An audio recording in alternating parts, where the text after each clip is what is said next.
ইরানে হামলা চালাতে যুক্তরাষ্ট্র এবং ইসরায়েলের জন্য এবার বন্ধ হলো স্পেনের আকাশ। প্রধানমন্ত্রী পেদ্রো সানচেজ সাফ জানিয়ে দিয়েছেন তার দেশ কোনো অবৈধ যুদ্ধের অংশ হবে না।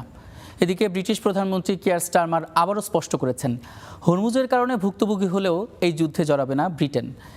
এদিকে দ্রুত যুদ্ধ বন্ধ করতে ট্রাম্পের প্রতি আহ্বান জানিয়েছেন মিশরের প্রেসিডেন্ট আবদেল ফাত্তাহ সিসি।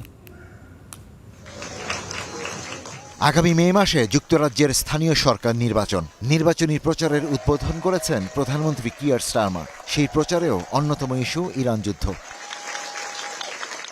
যেখানে বিরোধী কনজারভেটিভ পার্টির সমালোচনা করে স্টারমার বলেন তারা পরিণতি না ভেবেই যুদ্ধে ঝাঁপিয়ে পড়তে চেয়েছিল, কিন্তু লেবার পার্টি তা নয়। মূল বার্তাটি আরও স্পষ্ট করে স্টারমার বললেন এই যুদ্ধে জড়াবে না ব্রিটেন।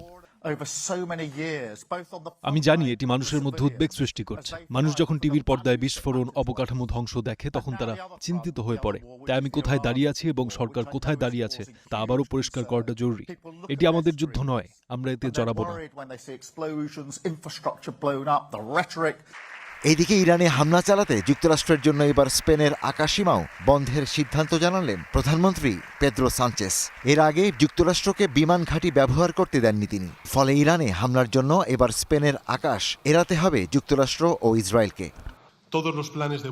এই অবৈধ যুদ্ধের জন্য আমরা যুক্তরাষ্ট্রকে রোটা ও মোরন ঘাঁটি ব্যবহারের অনুমতি দিইনি। এটি সহজ ছিল না। আমরা এটা করেছি কারণ দ্বিপাক্ষিক চুক্তি আমাদের এই অধিকার দেয় যে আমরা কোনো অবৈধ যুদ্ধের অংশ নিতে চাই না।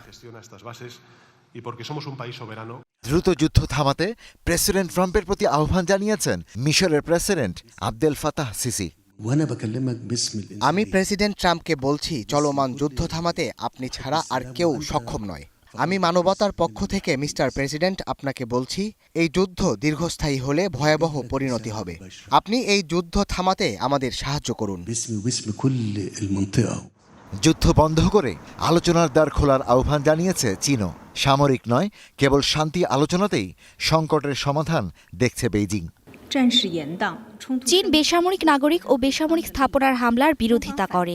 অবিলম্বে সামরিক কার্যক্রম বন্ধের আহ্বান জানাচ্ছে চীন। যত দ্রুত সম্ভব শান্তি আলোচনার প্রক্রিয়া শুরুর মধ্য দিয়ে আরও বড় বিপর্যয় এড়ানো সম্ভব। তবে ইরানের তেল সম্পদ দখলে নেওয়ার হুমকি দিয়ে আলোচনার উদ্যোগকে আরও কঠিন করে দিয়েছেন Trump. Ishtiaq Hossain, star news.